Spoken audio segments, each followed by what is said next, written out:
Gracias, Guillermo. Entonces, iniciamos la plática, ya vieron ustedes el tema. Quisiera empezar mencionando, lo que voy a mostrar está ligado al trabajo que realizamos con Jessica Briceño, como parte de sus estudios de doctorado. Ella se tituló recientemente en junio de 2012. Y bueno, quería yo darle el crédito en el trabajo, ¿no?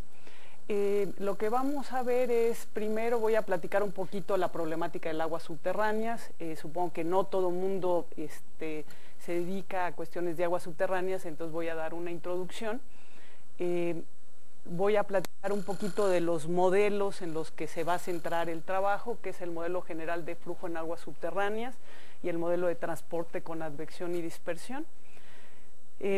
Posteriormente voy a hablar de la problemática de la estimación de los parámetros y la calibración de los modelos. Vamos a platicar un poquito de lo que es la modelación estocástica, la simulación Monte Carlo. Vamos a ver un ejemplo sencillo de simulación Monte Carlo en aguas subterráneas, un poquito para fijar ideas de qué estamos hablando. Platicaremos también de asimilación de datos, de lo que es el ensamble suavizado, y finalmente hablaremos del método que propusimos con Jessica para la estimación conjunta del estado, es decir, de la variable que se está simulando y los parámetros de modelos de flujo y transporte. Vamos a ver un ejemplo sencillo, sus resultados, y les mencionaré los desarrollos en proceso. Como ven ustedes, hay una buena parte de la plática que son, es introducir material que probablemente no todo el mundo ha trabajado, entonces, o no ha tenido contacto con ello. Entonces, si alguno de ustedes me quiere detener en algún punto, hacerme alguna pregunta, los invito a hacerlo. Eso a mí me va a ayudar a explicar más claramente, ¿no? Bueno, como muchos de ustedes saben, el agua subterránea es parte de lo que se conoce como ciclo hidrológico o ciclo del agua. Podemos iniciar, por ejemplo, si empezamos por el agua de mar o el agua almacenada en lagos que se evapora y se convierte en, digamos, agua de vapor, en nubes. Posteriormente, esta agua puede precipitar en forma de lluvia o como nieve. Esta agua escurre, puede ir a formar parte, por ejemplo, de lagos, puede escurrir a través de ríos para llegar nuevamente al mar, pero también parte de esta agua se infiltra al subsuelo y va a dar a lo que conocemos como acuíferos, y es parte del agua subterránea, ¿no? Los mismos acuíferos pueden, digamos, el agua en los acuíferos puede desembocar nuevamente también en el mar, ¿no? Y el ciclo reinicia. Entonces, esto es lo que conocemos como el ciclo hidrológico. ¿Qué es un acuífero, ¿no? Entonces, se define formalmente como una formación geológica que es capaz de almacenar y transmitir el agua subterránea a través de ella en cantidades significativas. Ahora, para nosotros aquí lo importante es, generalmente, bueno, hablamos de dos tipos de acuíferos, ¿no? Los acuíferos confinados. Entonces tenemos, como dijimos, agua almacenada en el subsuelo. Ya cuando hablamos de un acuífero, digamos, sería cuando tenemos, el agua se infiltra a través de los poros. Hay una parte en la que podemos tener poros en el que tengan agua y también tengan aire, pero ya cuando hablamos de los acuíferos estamos hablando realmente de la parte en la que los poros están llenos de agua, ¿no? Y lo que voy a mostrar, todo se aplica a esto, digamos, la parte ya saturada, ¿no?, del medio poroso.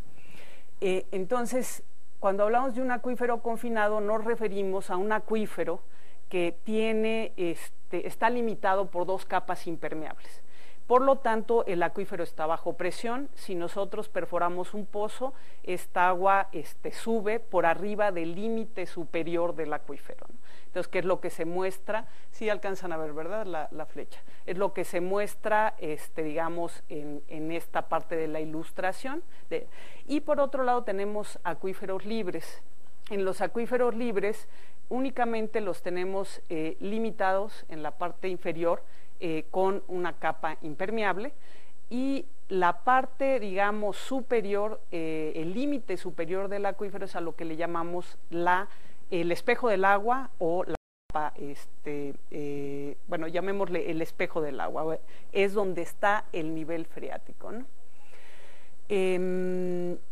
Vamos a volver a esta imagen un poquitito más adelante, porque hay una de las variables que modelamos que está relacionada con ella, pero por lo pronto dejémoslo así, ¿no? Perdón.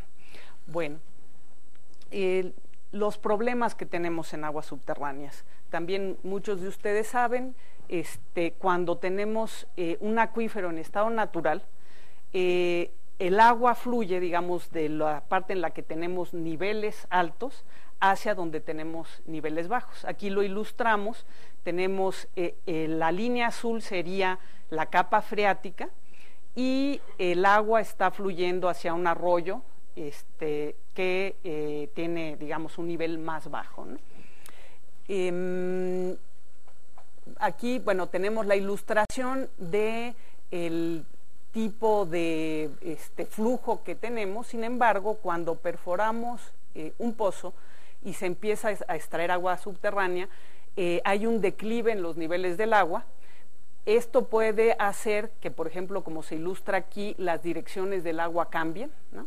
En este caso, por la misma extracción a través del pozo, el agua en este lado que antes fluía hacia el arroyo, deja de fluir hacia allá. Eso también puede acarrear en algún momento algunas consecuencias para la parte de la vegetación que se puede estar alimentando del agua subterránea. Pero además, otra cosa que ocurre es, debido a que los niveles del agua bajan, es más caro extraer agua, por un lado, y también cuando el agua se extrae de las partes más profundas, la calidad del agua es menor, ¿no? O sea, no es tan buena. Otro problema que podemos tener es debido a que podemos tener fuentes de contaminantes en la parte superior, que con el agua de lluvia esto se infiltre y llegue a los acuíferos. Cuando esto ocurre, dependiendo del tipo de contaminación, pero si es contaminación puntual como lo vemos aquí, se crea lo que le llamamos una pluma de contaminante, ¿no? Entonces, esto azul sería contaminantes que están ya en el agua subterránea, y le llamamos a esto una pluma de contaminantes. Bueno, entonces tenemos problemas de calidad del agua subterránea y también problemas de cantidad del agua subterránea. Como parte de los problemas de contaminación del agua subterránea, bueno, tenemos lo que se llama contaminación difusa, que es cuando tenemos la fuente contaminante en áreas grandes. Esta contaminación difusa, por ejemplo, se puede deber a abonos agrícolas, plaguicidas agrícolas, intrusión marina, pero también tenemos contaminación puntual que tiene que ver, como ejemplos, con actividades domésticas, actividades industriales o residuos sólidos depositados en la superficie, ¿no?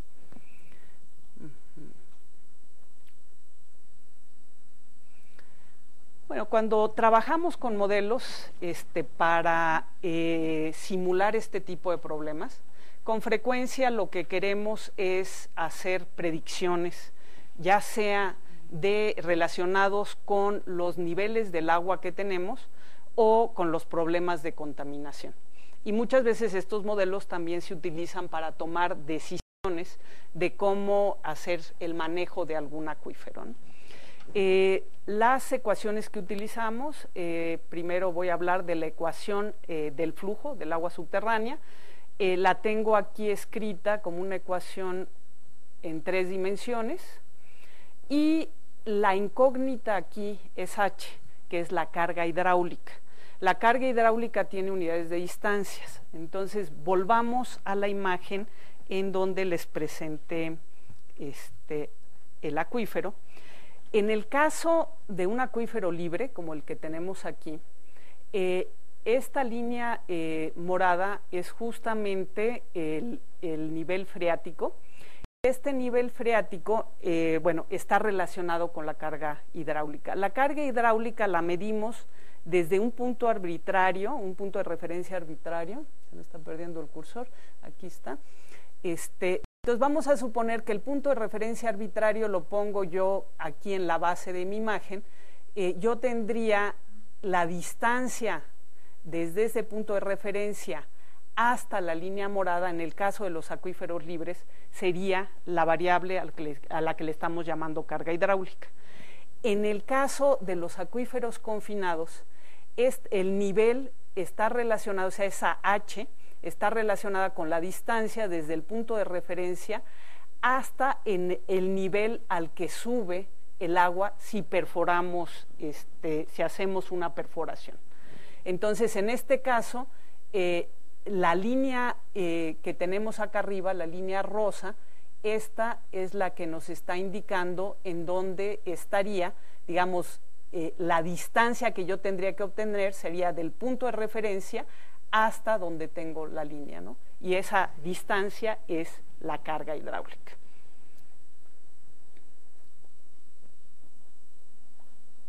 Bueno, entonces esta ecuación nos sirve justamente para encontrar la carga hidráulica. Los parámetros que tenemos en ella es, por un lado, la conductividad hidráulica, que mide la capacidad del medio para conducir agua y tiene unidades de distancia entre tiempo. Por otro lado, bueno, esta conductividad hidráulica tiene, en realidad, es un tensor, y en este caso estamos expresando la ecuación cuando se tienen únicamente las componentes principales del tensor, que sería la Kx, la Ky y la Kz. O sea, sería la conductividad hidráulica en la dirección X, en la dirección Y y en la dirección Z. Por otro lado, tenemos el coeficiente de almacenamiento, que depende de la elasticidad del medio, y tiene unidades inverso de la distancia. Es el coeficiente que multiplica a la derivada de h con respecto al tiempo, ¿no? Y por último tenemos la R, que son los esfuerzos o fuentes o sumideros, que puede ser, por ejemplo, la extracción. Con este término podemos representar la extracción de agua a través de pozos, pero también podemos representar lo que sería algún tipo de recarga, ¿no? Por otro lado está la ecuación de transporte de solutos con advección y dispersión. Esta es la ecuación que nosotros usamos para modelar los problemas de contaminación. La C sería la concentración del soluto, que es masa, las unidades son masa entre volumen, ¿no? Por otro lado tenemos la velocidad, ¿no? Que es lo que le llamamos velocidad efectiva. Y esta velocidad tiene unidades de distancia entre tiempo. De nuevo, esta velocidad es un vector, ¿no? La dispersión hidrodinámica, que, bueno, como su nombre lo dice, tiene que ver con los efectos de dispersión y difusión, y depende de las características del medio poroso. Esto tiene unidades de distancia al cuadrado entre tiempo. Y por último tenemos la porosidad, que no tiene unidades. Entonces, acá tenemos una ecuación de transporte para C, ¿no? Que sería la concentración del soluto. En este caso lo estamos pensando como un contaminante. Y de nuevo, al igual que la ecuación anterior, es una ecuación transitoria. Ahora, estas dos ecuaciones están, digamos, acopladas a través de la velocidad. Si ven ustedes, aquí tenemos el término que nos dice cómo calculamos la velocidad, y esto es igual a -1 entre la porosidad, y esto sería por la conductividad, por el gradiente de la carga hidráulica, ¿no? Entonces, para calcular esta velocidad, lo que hacemos es resolvemos primero la ecuación de flujo, y con la ecuación de flujo las cargas para obtener las velocidades, y esta velocidad entra como parámetro a la ecuación de transporte. Entonces, esa es la forma en la que trabajamos con estas ecuaciones.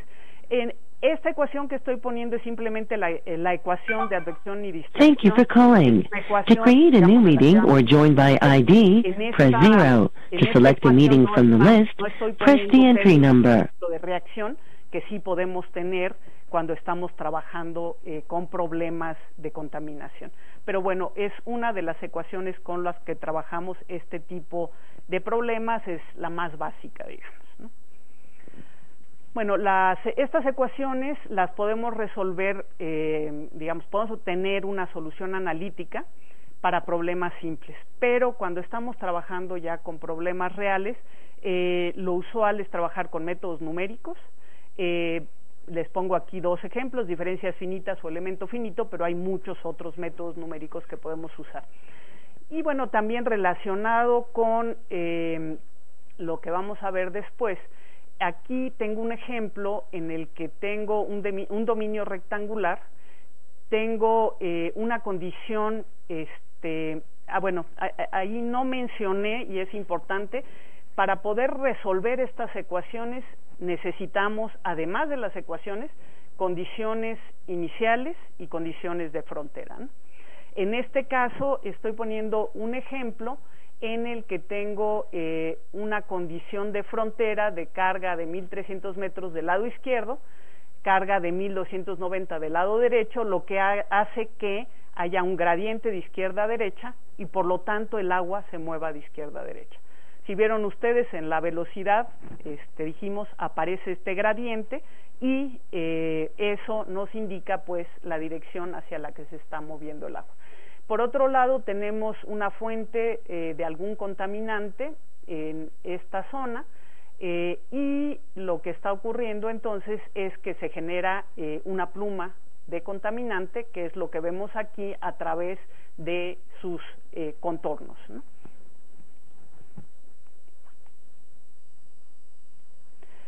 Bueno, para poder resolver las ecuaciones, entonces necesitamos conocer los parámetros hidrogeológicos que se mencionaron, las condiciones iniciales y de frontera y los esfuerzos.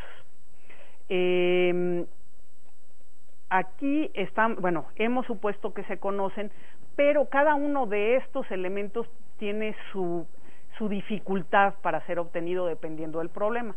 Específicamente aquí vamos a hablar de la estimación de los parámetros hidrogeológicos, ¿no? Específicamente vamos a trabajar con la conductividad hidráulica, entonces me voy a referir a los problemas para estimar los parámetros, ¿no? Entonces, en la práctica, la distribución de los parámetros no es fácil de obtener, se tiene, debido a varias cosas, se tiene un conocimiento incompleto de las propiedades de las formaciones geológicas. Pues, si ven ustedes, nosotros estudiamos un acuífero, pero realmente el acuífero no lo podemos observar directamente, ¿no? Entonces, ese es uno de los problemas que tenemos. Siempre se utiliza, digamos, con frecuencia, las propiedades se observan indirectamente, pero además de esto, se observan normalmente en unos pocos sitios y exhiben un alto grado de variabilidad. Entonces, aquí estoy poniendo un ejemplo del libro de Zhang, 2002, al final tengo la referencia completa, en el que tenemos graficada el logaritmo de la permeabilidad. La permeabilidad es un parámetro que está ligado con la conductividad y está graficado mediciones que se tienen o los valores del logaritmo de la permeabilidad contra profundidad, ¿no? Entonces, la profundidad está en pies, entonces tenemos aquí 100 pies, 200 pies. Entonces, si ven ustedes, a pesar de que no es mucha profundidad, se puede observar que hay un grado alto de variabilidad en el parámetro, ¿no? Entonces, esto es una de las cosas que hace que no sea fácil obtenerlo, ¿no?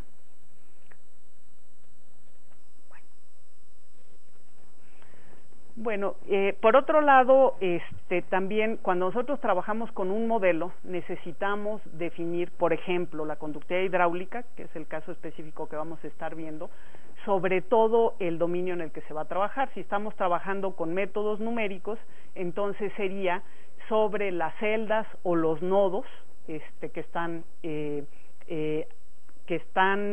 activos en el modelo, ¿no? Para obtener estos valores se trabaja generalmente con una calibración del modelo. Por un lado, se toman en cuenta los datos que existan, pero no basta simplemente hacer una estimación basada en los datos para que nuestro modelo ya funcione bien. Entonces, lo que hacemos, como les digo, es tomamos en cuenta los datos que tenemos, hacemos una primera estimación, pero hay que hacer un proceso de calibración. El proceso de calibración es un proceso en que las entradas del modelo, tales como las propiedades del sistema, condiciones iniciales y de frontera y esfuerzos, se modifican de tal manera que los resultados del modelo se parezcan a los valores asociados, medidos, ¿no? En este contexto, a las entradas del modelo que se modifican les llamaremos parámetros, pero nosotros específicamente sí estamos trabajando con los parámetros hidrogeológicos. Y a los valores medidos asociados con los resultados del modelo les llamaremos observaciones. Entonces, en este caso, para la ecuación de flujo, nuestra incógnita, decíamos, es la carga hidráulica, entonces las observaciones serían observaciones de carga hidráulica, y del modelo de transporte tendríamos observaciones de concentraciones del contaminante que se esté modelando. Y lo que queremos es comparar las salidas del modelo con los valores medidos en campo que tenemos. Bueno, entonces, ¿qué es lo que hacemos? ¿Cómo trabajamos esta parte de la calibración con los modelos? Bueno, con la información que tenemos del sistema construimos el modelo y asignamos ciertos parámetros, ¿no?, con la información que tengamos de los parámetros. O sea, condiciones de frontera y demás, hacemos toda la construcción, pero aquí pensemos específicamente, bueno, tenemos ya unos parámetros asignados al modelo, y por otro lado tenemos las observaciones, que como les digo, podemos pensar ya sea en carga hidráulica o en concentraciones para fijar ideas aquí. Corremos el modelo y comparamos los valores simulados con los observados a través de una función objetivo. Generalmente esta función objetivo involucra alguna medida de lo que sería la diferencia entre los datos observados y los medidos. Esta función de alguna manera nos va a decir, bueno, qué tan bien está calibrado nuestro modelo, y dependiendo del valor que tenga la función, ajustamos los valores de los parámetros, se los metemos al modelo y volvemos a hacer otra corrida del modelo y volvemos a comparar, hasta obtener un ajuste, digamos, que nos parezca ya apropiado. En este proceso, por supuesto, los valores de los parámetros no son arbitrarios, no podemos tomar cualquier valor para los parámetros, pero generalmente conocemos rangos en los que estos parámetros pueden variar, y eso lo tomamos en cuenta para evaluar los resultados que estamos obteniendo o para delimitar la variación que pueden tener los parámetros, ¿no? Bueno, un ejemplito simplemente para fijar ideas de cómo hacemos esta comparación en una calibración de un modelo del acuífero de la Ciudad de México. Simplemente, bueno, aquí tenemos el dominio del modelo, no sé si alcancen a ver, el Distrito Federal sería la línea verde, ¿no? Y en realidad se está tomando en cuenta en este modelo no solamente al acuífero de la Ciudad de México, sino también a los acuíferos de Texcoco y Chalco, porque en realidad sus dinámicas están ligadas, ¿no? Pero como van a ver a continuación, bueno, les voy a enseñar primero los pozos de observación que tenemos. Todos los puntos verdes son pozos de observación. Como ven ustedes, realmente la información sí está centrada en la parte de la Ciudad de México, y con esto es con lo que se hace la calibración. Cada uno de estos puntos son pozos que pueden tener datos para algunos tiempos.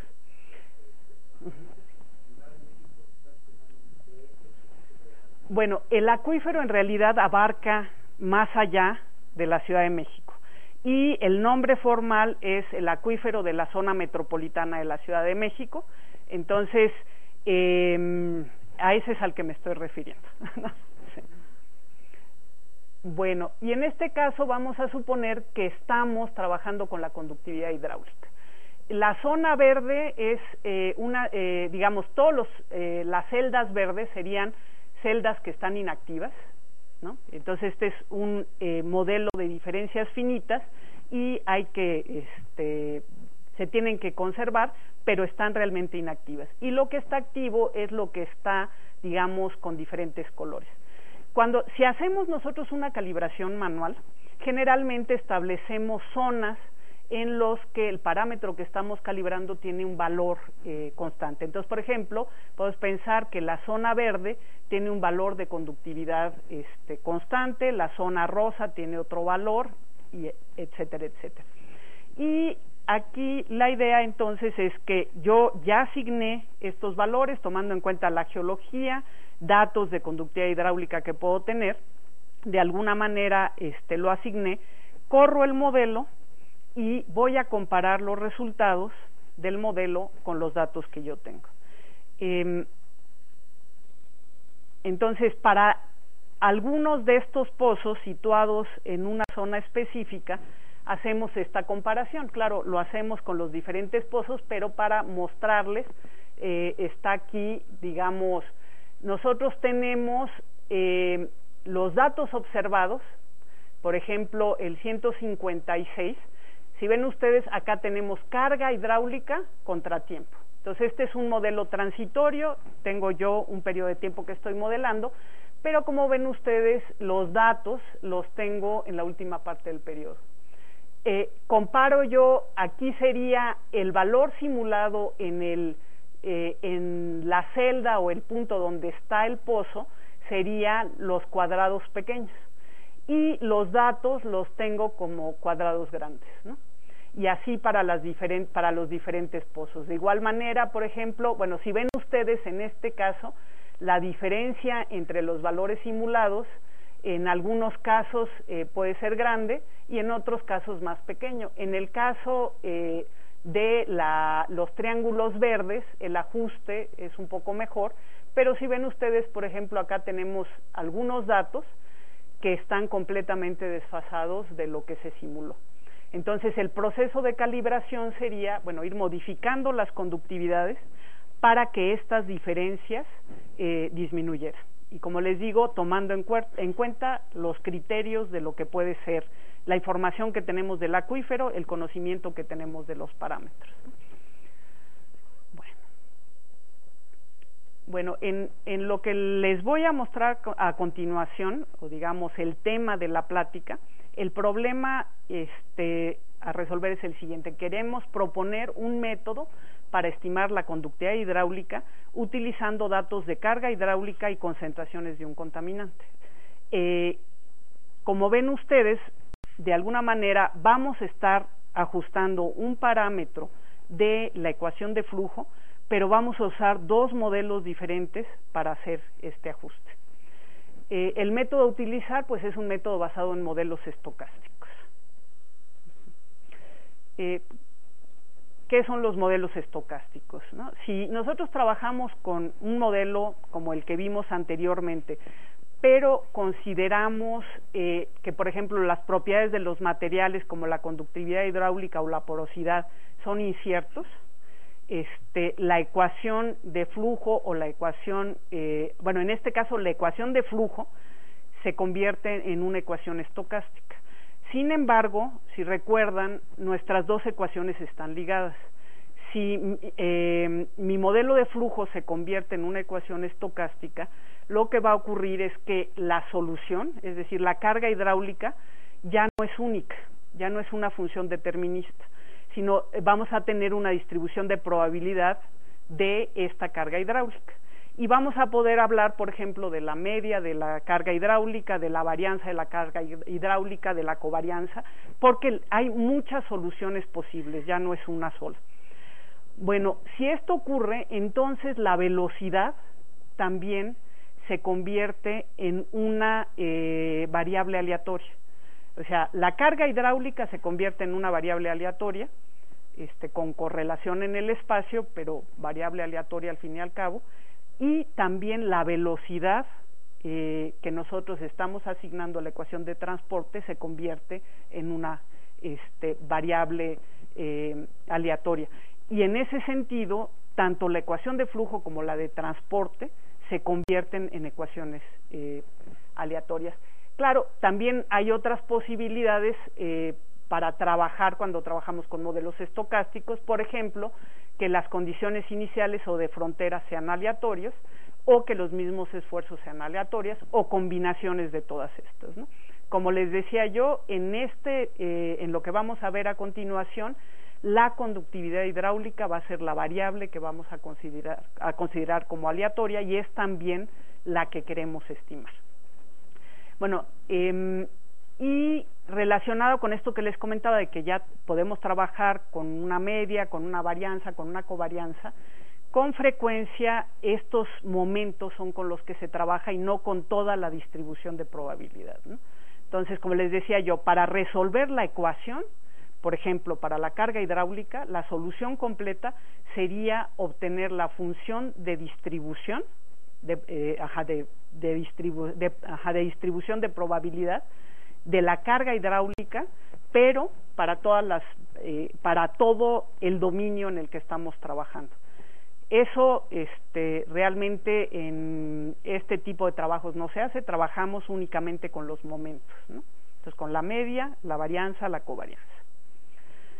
Existen varios métodos de solución de las ecuaciones estocásticas, por ejemplo, las ecuaciones de los momentos, que pueden ser ecuaciones de los momentos diferenciales, en las que se derivan ecuaciones diferenciales para los momentos con base en las ecuaciones originales, ecuaciones integrales en las que se derivan ecuaciones integrales para los momentos con base en las ecuaciones originales, es decir, en la de flujo y transporte, ¿no?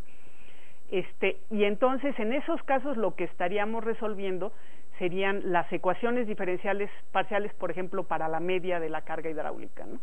O la ecuación diferencial parcial para la covarianza de la carga hidráulica, o para las concentraciones. En nosotros lo que hacemos es trabajar con simulación Monte Carlo, que es otra forma de trabajar con las ecuaciones estocásticas. Y la idea de la simulación Monte Carlo es aproximar la distribución probabilística de los procesos estocásticos por un gran número de realizaciones igualmente probables. Bueno, entonces la simulación Monte Carlo consiste en generar múltiples realizaciones de las propiedades de interés en base a la distribución probabilística de la misma.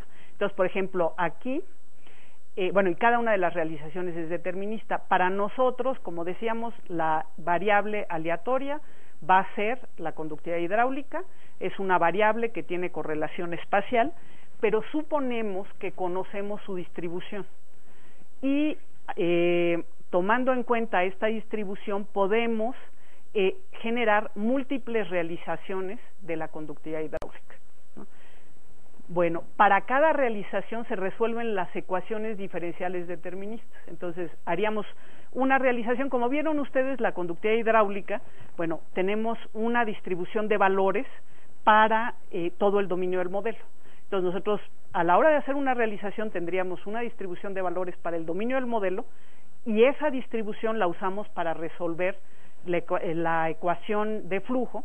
Obtenemos la carga hidráulica, con esa carga hidráulica obtenemos la velocidad, y con esa velocidad resolvemos la ecuación de transporte. Entonces, para cada realización de conductividad vamos a tener una realización de carga hidráulica y una realización de concentraciones, es decir, una distribución de valores sobre nuestro dominio de estas dos variables, ¿no?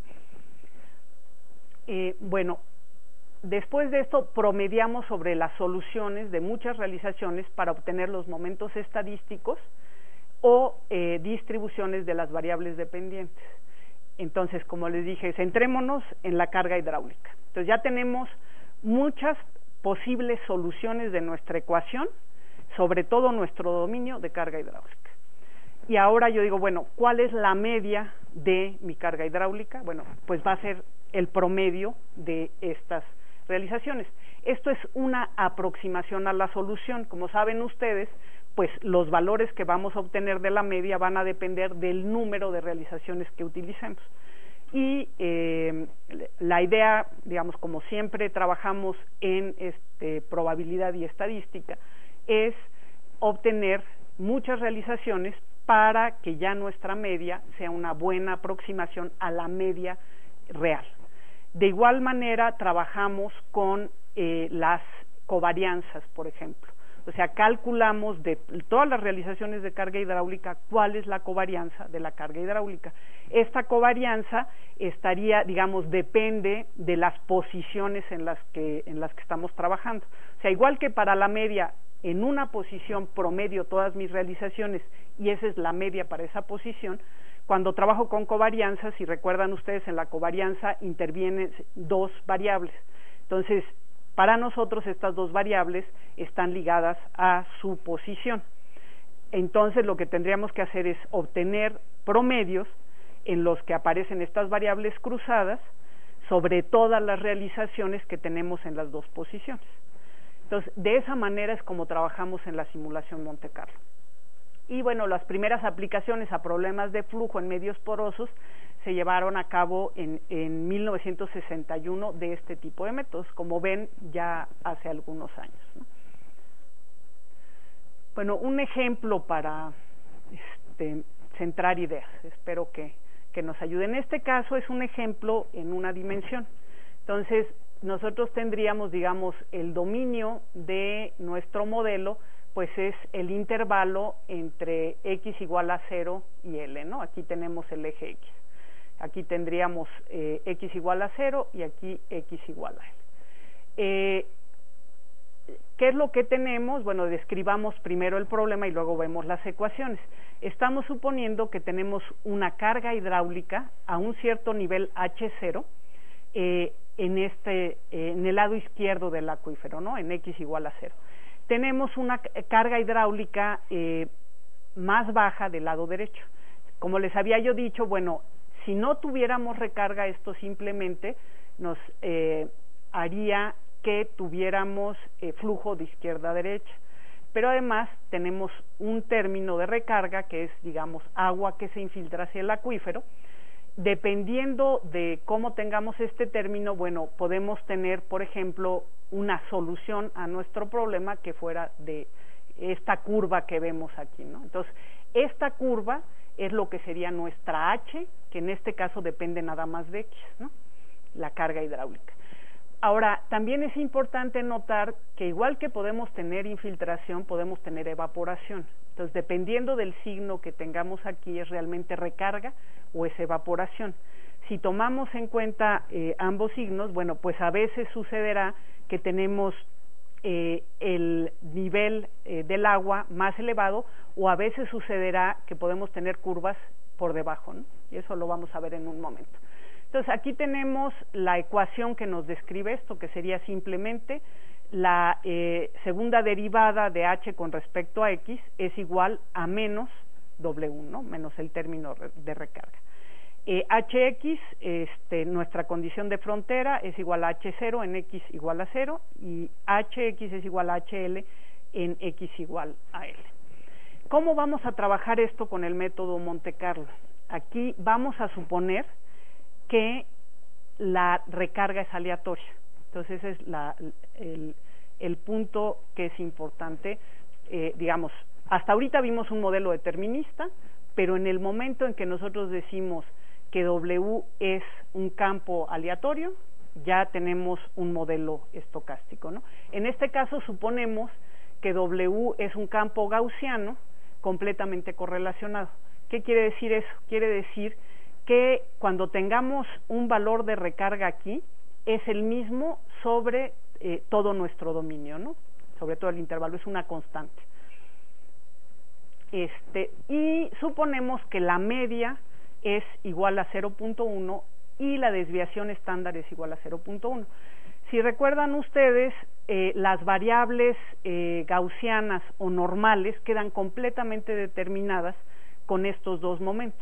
Entonces, en este caso, hemos dado la distribución completa de la recarga.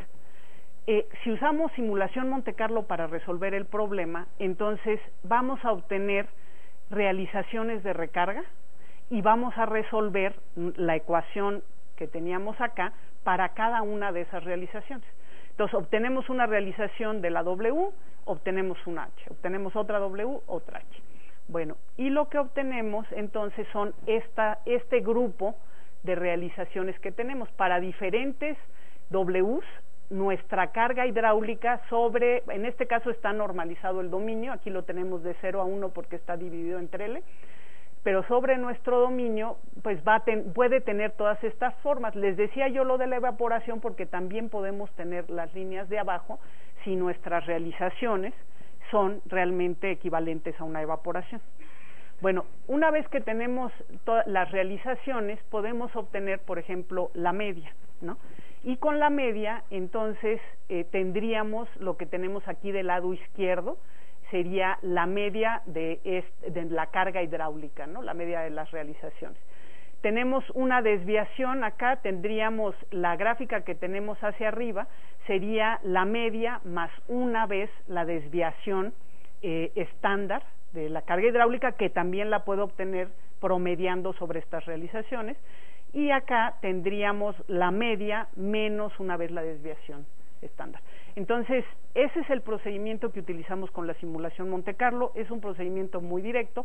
Claro, aquí el trabajo más fuerte pues es el número de realizaciones que necesitas y por lo tanto cuántas veces necesitas correr tu modelo. Conceptualmente es un método sencillo de entender, ¿no? Pero computacionalmente puede ser demandante, ¿no? Bueno, por otro lado, viene la cuestión de asimilación de datos, ¿no? Cuando trabajamos con modelos estocásticos, estamos reconociendo que hay incertidumbre en los resultados de nuestro modelo. Pero por otro lado, con frecuencia tenemos observaciones relacionadas con lo que estamos simulando. Entonces, sin embargo, estas observaciones también tienen incertidumbre. Entonces, de alguna manera lo podemos tomar como que tenemos dos fuentes de información. Una, el modelo, que es un modelo estocástico. Otra, nuestro dato, que también tiene incertidumbre. Y con estos dos las queremos combinar para obtener una mejor estimación de lo que es realmente nuestra variable, ¿no? La que estamos observando realmente, ¿no? Entonces, bueno, a este proceso de combinar datos con modelos se le llama asimilación de datos. Surgió para controlar trayectorias de misiles en los años 60 y se ha aplicado en un gran número de áreas. Y recientemente se ha utilizado con mucho éxito en ciencias de la Tierra, por ejemplo, en ciencias de la atmósfera, oceanografía e hidrología. Bueno, el filtro de Kalman es un método de asimilación de datos. El método que nosotros trabajamos se basa en el filtro de Kalman, está emparentado con el filtro de Kalman, ¿no? Entonces, el filtro de Kalman es un método de asimilación de datos para problemas lineales y proporciona una estimación lineal sin sesgo y de varianza mínima del estado de un sistema utilizando datos con ruido. Entonces, esto es lo que les digo, tomamos en cuenta que los datos también tienen ruido. Y establece un método secuencial para actualizar las estimaciones cuando se proporcionan datos nuevos sin necesidad de hacer referencia a datos anteriores. Entonces, el filtro de Kalman es un método pues que ha resultado muy cómodo, justamente por una de las propiedades que lo hacen muy cómodo es que se puede trabajar secuencialmente con él, ¿no? Perdón. Bueno, las ecuaciones del filtro de Kalman. Como dije, es para trabajar problemas lineales. ¿Qué quiere decir esto? Bueno, antes que nada, el modelo con el que trabajamos es lineal. Aquí tenemos representado un modelo que es un modelo discreto, eso es una ecuación estocástica ya discreta en diferencias. y tendríamos nosotros la variable en el tiempo k más 1 es igual a una matriz que multiplica la variable en el tiempo k más un error. En realidad aquí podemos tener un término que sería como el término de los esfuerzos, digamos sumado, pero para simplificar las cosas aquí no lo pongo, ¿no? Entonces tenemos el error del modelo. El error del modelo suponemos que está distribuido, digamos, es una variable gaussiana, conocemos, su media es igual a 0 y conocemos su covarianza. Aquí, como estamos pensando que tanto X como W son vectores, la covarianza sería la covarianza entre las entradas de la W, ¿no? A esta covarianza le llamamos Q. Y por otro lado tenemos la ecuación que nos relaciona las mediciones, que son Z, con la variable que vamos a estimar, que como ya había mencionado antes, también le llamamos el estado, ¿no? Entonces, esto sería Z es igual a una matriz por la variable que queremos estimar, y también tenemos un error con las mismas características del error del modelo. Claro, su covarianza puede ser diferente, entonces la covarianza es lo que llamamos aquí R. Estas covarianzas pueden cambiar en el tiempo, por eso están los subíndices, pero además suponemos que estos dos errores son independientes entre sí. Bueno, se puede mostrar que el estimador lineal sin sesgo y de mínima varianza, que es lo que nosotros estamos buscando, es el valor esperado de la variable. Aquí el subíndice nos indica, ya habíamos dicho arriba, el tiempo en el que está la variable, pero es el valor esperado condicionado con los datos hasta un cierto tiempo, hasta el tiempo L. Entonces, introducimos por un lado esta notación, pero también tomamos en cuenta que ese es el que nos va a minimizar, que no va a tener sesgo y nos va a minimizar la varianza. Ahora, las fórmulas que nos dan esto, o sea, cómo lo trabajamos. Entonces tenemos que dar una estimación inicial. Entonces, la estimación inicial aquí la estoy denotando, las estimaciones en general las estamos denotando con gorro, entonces sería X gorro, 0, 0, pero también tengo que dar lo que sería la matriz de covarianza del error de esta estimación. Entonces, X0 y X00 y P00 nosotros lo damos, ¿no? Una vez que lo damos, podemos usar las ecuaciones de predicción. En las ecuaciones de predicción, déjenme ver si puedo lograr, ahí está. Las ecuaciones de predicción, si ven ustedes, se basan en el modelo.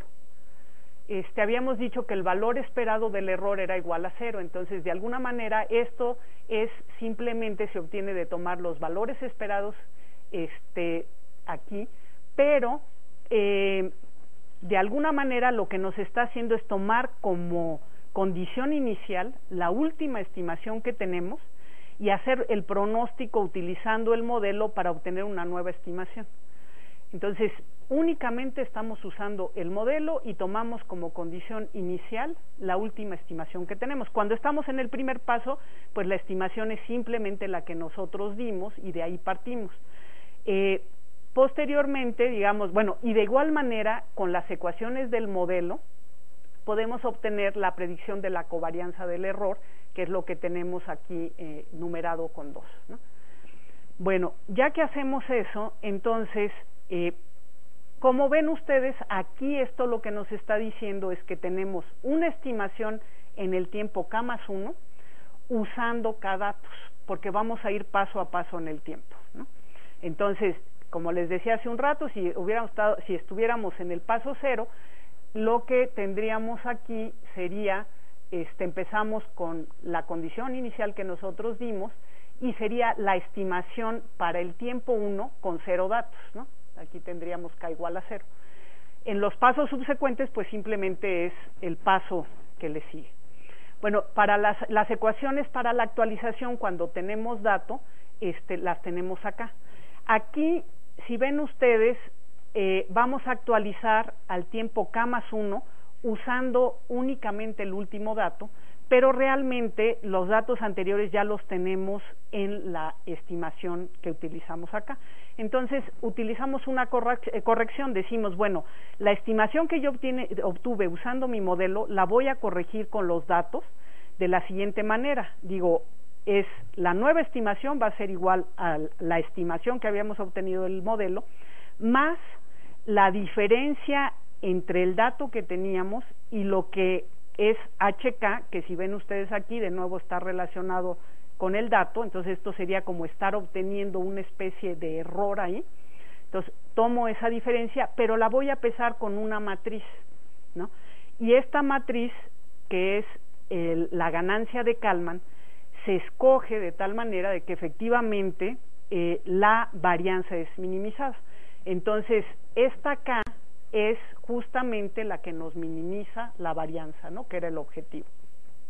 Y por otro lado, la actualización de la matriz de covarianza la hacemos a través de la tercera ecuación. Entonces, como ven ustedes, pues vamos trabajando, digamos, iniciamos con las estimaciones que propusimos, usamos el modelo para hacer un pronóstico y en cuanto tenemos un dato, corregimos ese pronóstico con el dato, volvemos a usar esa nueva estimación como si fuera una condición inicial, usando el modelo y de esa manera nos vamos. Esa es la forma en la que trabaja el filtro de Kalman, ¿no? Bueno, el filtro de Kalman ensamblado es un método de asimilación de datos que se propuso para tratar problemas no lineales. Como les decía yo, bueno, el filtro de Kalman original es para trabajar con problemas lineales y digamos, funciona para muchos casos con mucho éxito, pero para problemas no lineales se han buscado varias alternativas. Una de las alternativas que fue propuesta en 1994 por Evensen, les decía, es el filtro de Kalman ensamblado, y este método se basa en sustituir las predicciones, digamos, las ecuaciones de predicción por un conjunto de realizaciones o un ensamble, por eso se llama ensamblado, producidos con simulación Monte Carlo. Entonces, la idea es nuevamente muy sencilla. Las ecuaciones, les decía yo, bueno, tenemos las ecuaciones de predicción y las ecuaciones de actualización. Entonces, lo que propone Evensen es no usar las ecuaciones de predicción, sino utilizar directamente simulación Monte Carlo y promediando de la simulación Monte Carlo obtener las predicciones.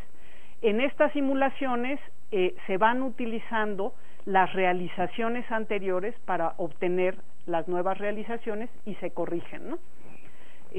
Entonces, es esta combinación entre filtro de Kalman y un método Monte Carlo, lo que se utiliza en un filtro de Kalman ensamblado. Este método funciona muy bien para problemas altamente no lineales, por ejemplo, los problemas de meteorología, modelos para el clima, suelen ser altamente no lineales y han tenido muy buenos resultados con este método.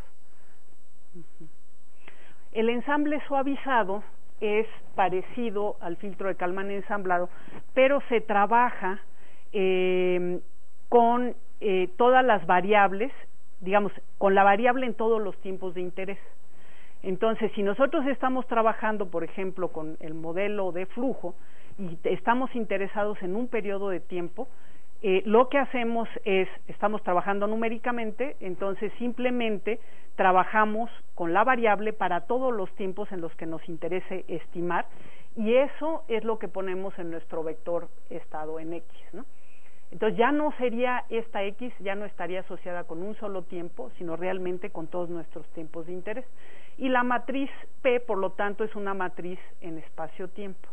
Bueno, este método, la propuesta original la hizo Van Leeuwen y Evensen en 1996, y yo en forma independiente en mi tesis yo hice una propuesta que es muy similar en el 98 en mi tesis de doctorado. Esta variación, digamos, del ensamble suavizado es la que estamos utilizando para hacer la estimación de los parámetros.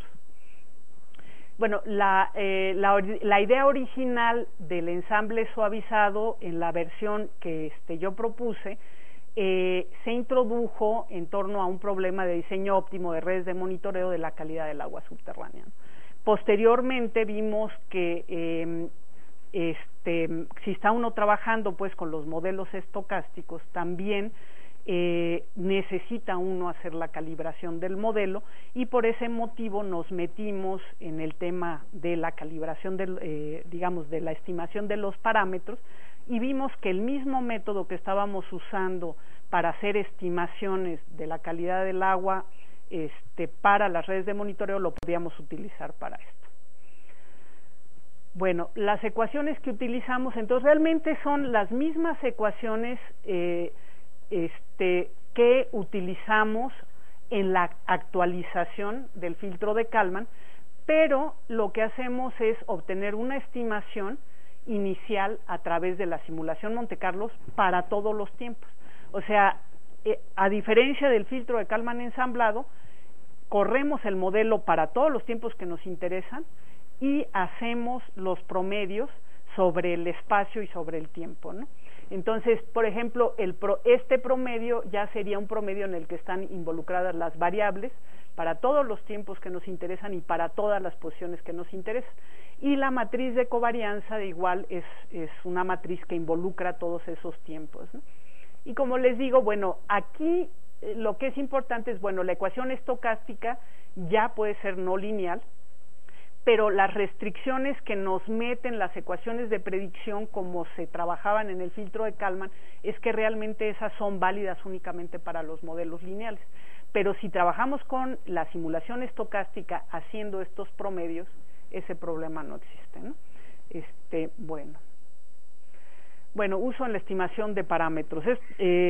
Estos métodos de ensamble se pueden usar también para estimar parámetros. De hecho, también han sido muy exitosos para la estimación de parámetros en problemas altamente no lineales, y generalmente se incorporan los parámetros a estimar en el vector estado. Entonces resulta en un método que estima a la vez los parámetros y las variables que simula el modelo. Entonces de ahí el nombre de la plática, ¿no?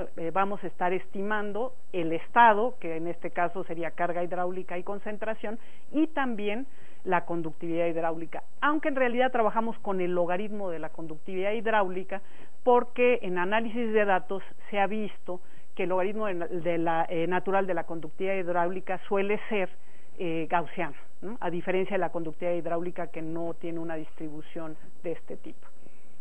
Bueno, entonces el problema que resolvemos, o para el que queremos, para el que se introduce el método, es estimar el logaritmo natural de K, la carga hidráulica y la concentración usando combinaciones de datos de estas mismas variables, ¿no? Y usamos el ensamble suavizado, pero el vector estado entonces es digamos, el logaritmo natural de la conductividad en todos los puntos donde nos interese estimarlos, la carga hidráulica donde nos interese estimarlo, y la concentración también donde nos interese estimarlo, ¿no?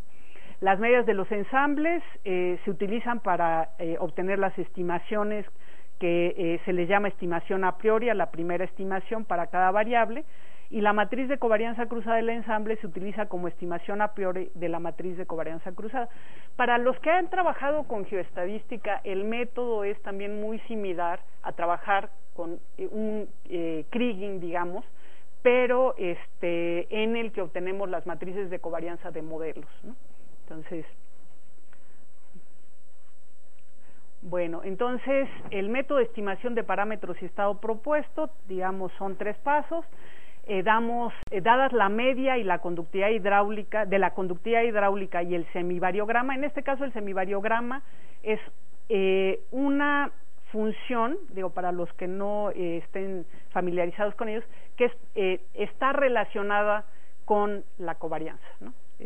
No es lo mismo, pero también nos mide el semivariograma el grado, digamos, de correlación que existe entre los datos.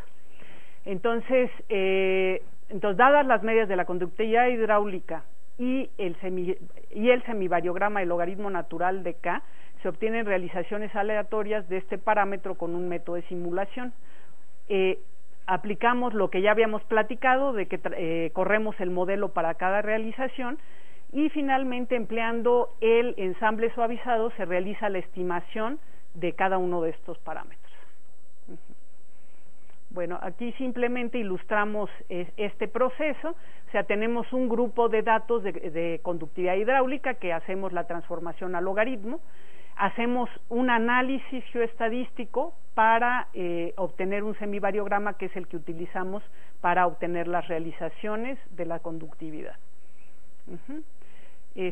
Bueno, luego usamos las ecuaciones que vimos. De hecho, las ecuaciones tienen una pequeña modificación que no viene al caso meterse en ella. En los ejemplos en el ejemplo que vamos a ver, el modelo o el simulador que usamos es de elemento finito y se llama Princeton Transport Code, que es un modelo desarrollado por el doctor George Pinder y colaboradores.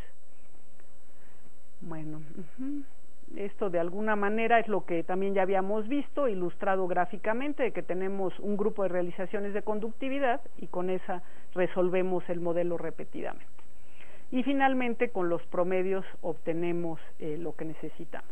Ahora, nosotros establecemos, digamos, con este método no es necesario, a diferencia de con el filtro de Kalman ensamblado, con este método no es necesario trabajar con toda la malla de estimación, porque como hacemos las corridas del modelo inicialmente y luego sobre digamos, la estimación, la media que tenemos y la matriz de covarianza que tenemos, vamos adicionando los datos, entonces podemos establecer una submalla de la malla del modelo como los puntos en donde nos interesa estimar. Eso es lo que está ilustrado con puntos verdes aquí sobre la malla de un posible modelo, ¿no?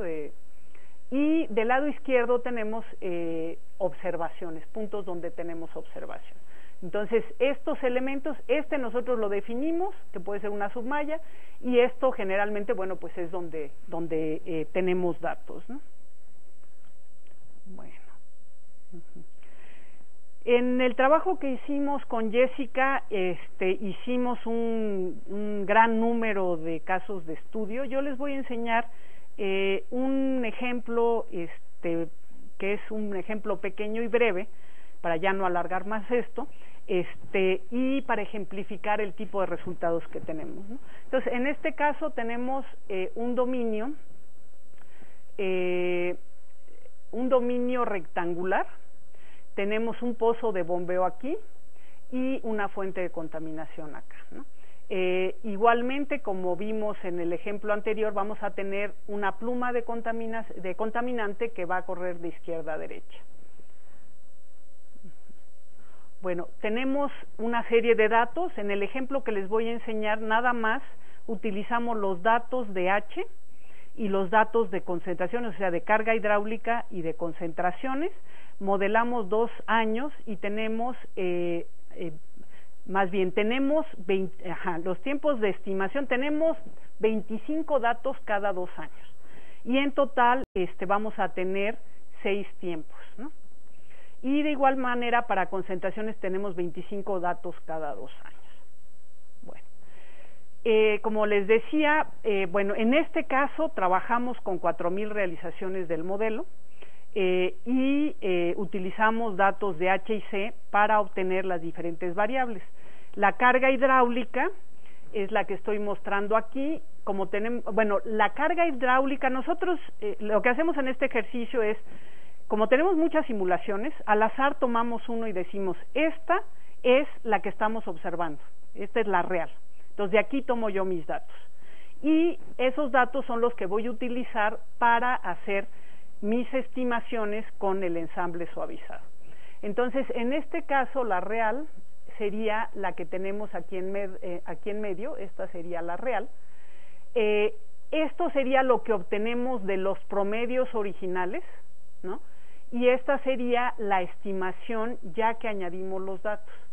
Aquí, como ven ustedes, estos contornos nos hacen ver que tenemos un cono de abatimiento debido al pozo que tenemos que está extrayendo agua, y ese cono de abatimiento pues tiene ay, se me pierde el cursor, va cambiando ligeramente en el tiempo, ¿no? Entonces, bueno, se ve que la estimación que teníamos originalmente, que esta es la inicial, que les digo que la obtenemos en espacio y tiempo, mejora posteriormente a simple vista. Bueno, pues no se ve muy impresionante, pero vamos a ver cuánto se redujo el error con respecto a la estimación inicial posteriormente. Y tenemos también el mismo ejercicio para concentraciones. O sea, esta sería la pluma real que nosotros queremos estimar.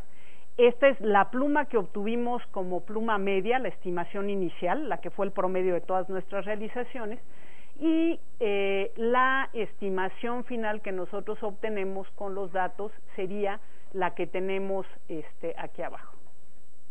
Bueno, ahora la estimación del logaritmo natural de la conductividad. En este caso, nosotros trabajamos con un valor medio como estimación inicial, que es el medio que utilizamos realmente para obtener las realizaciones de la conductividad.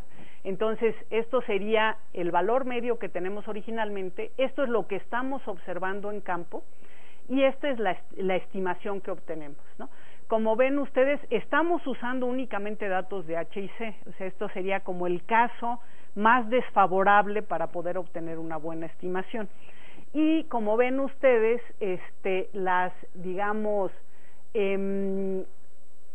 empezamos con un valor fijo y a través del método podemos capturar zonas. Aquí sería de conductividad, lo blanco es lo más bajo, ¿no? Las zonas de conductividad baja coinciden en buena medida con lo que tenemos en campo, ¿no? Bueno, la reducción del error en este ejemplo en particular fue para la carga hidráulica de 64%, esto es con respecto a la estimación inicial que teníamos, para la concentración de 77% y para el logaritmo natural de la conductividad del 21%. Como les comenté, hicimos una serie de pruebas, incluso hicimos también un análisis de sensibilidad con respecto a la distribución que le asignamos originalmente a la conductividad hidráulica, si no es la correcta, ¿qué sucede? Y aún en esos casos se obtuvieron buenos resultados para la mayoría de las pruebas, ¿no? Bueno, ¿qué estamos haciendo actualmente? Por un lado, estamos trabajando con Ingrid Kohn, que por aquí se encuentra, en incluir, además de la estimación de la conductividad hidráulica, hacer la estimación de la recarga en el modelo. Y por otro lado, con Esther Leiva y Luis Miguel de la Cruz, ¿no?, que también están por aquí, en la paralelización del código, porque, como les digo, el punto débil de este método pues es la parte computacional, ¿no? O sea, funciona bastante bien, trabaja bien para problemas no lineales, pero el número de realizaciones que uno requiere pues puede ser un gran número, ¿no?